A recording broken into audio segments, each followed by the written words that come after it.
Hello friends, welcome to my YouTube channel. तो हम international business में यूनिट नंबर 3 में थे। तो इससे पहले मैं यूनिट नंबर 1 एंड 2 कंप्लीट करवा चुकी हूँ। अगर आपको वीडियोस देखनी हो तो प्लीज़ डिस्क्रिप्शन बॉक्स में चेक करें या फिर प्लेलिस्ट में आप चेक करें। उसके बाद हम बात करते हैं आज यूनिट नंबर 3 की। तो इसके अंदर हमारा आता है international production, outsourcing and location decision, मतलब लोकेशन वगैरह के लिए हमें डिसीजन लेना। तो अब इसमें हम केस स्टडी की बात करते हैं फिलिप्स की। फिलिप्स जो कि एक चाइना की कंपनी है। It is a Dutch consumer electronic या लाइटनिंग या सेमीकंडक्टर मेडिकल इक्विपमेंट कॉन्ग्लोमरेट, मतलब इसके अंदर हम इलेक्ट्रॉनिक प्रोडक्ट्स के डील करते हैं, जिसमें हमारा ऑपरेटिंग फैक्ट्रीज मतलब ये चाइना में थी 1985 के अंदर, with the hope of great scale in a China, मतलब इसके अंदर चाइना में ज़्यादा से ज़्यादा इसकी अचीवमेंट हो रही थी। But the product were not affordable to Chinese companies, मतलब ये इतने अफोर्डेबल नहीं थे चाइनीज़ कंपनी के उन्हें बाय कर सके। तो इससे उन्हें बेनिफिट क्या मिला, लो रेंज के उन्हें रेट मतलब लो वेजेस रखने पड़े, उन्हें एक्सपोर्ट करना पड़ा, मतलब जो चाइनीज़ प्रोडक्ट थे वो उन्होंने बाहर एक्सपोर्ट करने शुरू कर दिए। फिर आता है हमारा बेनिफिट एजुकेटेड, मतलब इससे हमें क्या क्या बेनिफिट मिले। एजुकेशन वर्कफोर्स, मतलब एजुकेटेड वर्कफोर्स आई, robust Chinese economy, stable exchange rate थे जो वो स्टेबल हो गए। चाइना की ये मतलब जब चाइना मेंबर बना WTO का 2001 के अंदर, तो इससे क्या हुआ, वो उसको ईजियर एक्सेस मिल सकी मार्केट के अंदर, और 25% जो उसका फिलिप्स कंपनी का था वो उन्होंने चाइना के अंदर ले लिया। Demand accelerated in China and second largest market for Philips, तो इससे की जो डिमांड थी वो उसकी बहुत ज़्यादा बढ़ गई, और जो फिलिप्स कंपनी थी वो सेकेंड लार्जेस्ट मार्केट बन गई।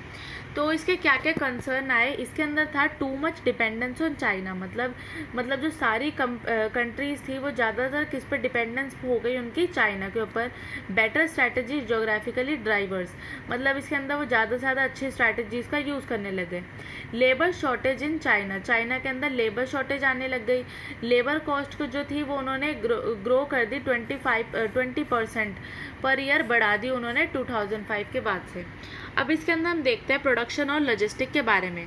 प्रोडक्शन क्या होता है, activity involve in creating a product, मतलब वो एक्टिविटी जो किसी भी प्रोडक्ट को क्रिएट करने के लिए की जा रही है। Logistic activity that control the transmission, मतलब वो एक्टिविटीज़ जो ट्रांसमिशन ऑफ फिजिकल मटेरियल के फ्लोज को देखती है। मतलब लॉजिस्टिक के अंदर आता है हमारे गुड्स के मूवमेंट के बारे में।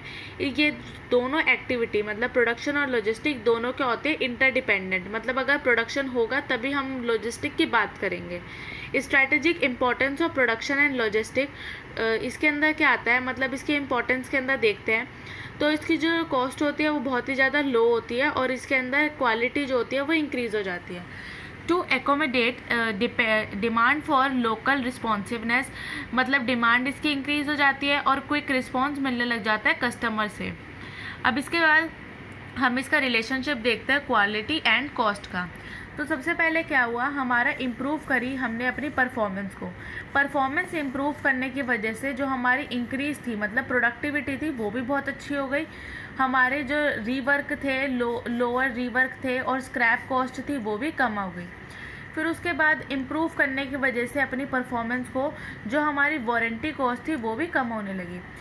तो प्रोडक्टिविटी अच्छी हुई, तो उस वजह से हमारे मैन्युफैक्चरिंग कॉस्ट, मतलब जो कॉस्ट बन रही है, मतलब जो लग रहा है प्रोडक्ट को बनाने के लिए, वो भी हमारी कम आने लग गई।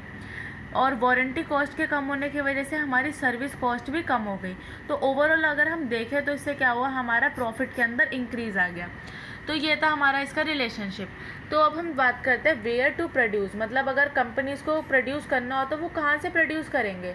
तो वो 3 फैक्टर्स को कंसीडर करते हैं।